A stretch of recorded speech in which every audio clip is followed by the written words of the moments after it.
salaamaaleykum wa rahmatullah mbokki Sénégal seen mbokk seen doomu ndey seen xarit docteur Massamba Gueye seen taalibe moo doon bëgg a sànni ay kàddu jëmale ko ci boppam jëmale ko ci njabootam. ñu bëggoon nag xam ne suba bu ñuy tànn suñu nit ñi ñu war a représenté ci élection yi nañu xam ne jàmm bu gënee jàmm dëkk bu ay gënee jàmm ay taxu ñu rëccu jàmm waaye jàmm nag ci dëgg rek lañ ko mën a teg ñi nga xam ne ñoom lañ dénk bureau de vote yi nan doxal jàmm.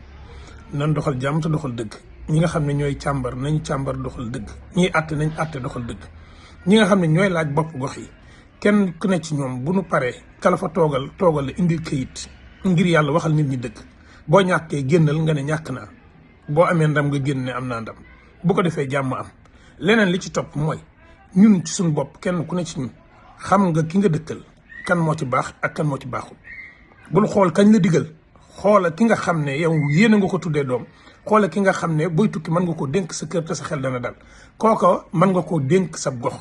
waaye koo wóoluwut jikkoom koo wóoluwut aadaam koo wóoluwut cosaanam wóoluwoo ko ci lenn kooku man munumaa nangu nga koy dénk sa gox. nanu xam ne élection yii suñu njaboot la ñuy dénkaane suñuy kër la ñuy dénkaane suñu bopp la ñuy dénkaane kon nanu tànn ñi gën a jub ci ñun nanu tànn ñu gën a yiw ci ñun nan tànn ñu gën a maandu ci ñun ñu dénk leen suñu gox yi bu ko defee jàmm am yàlla na élection yi jàll ci jàmm ci dëgg.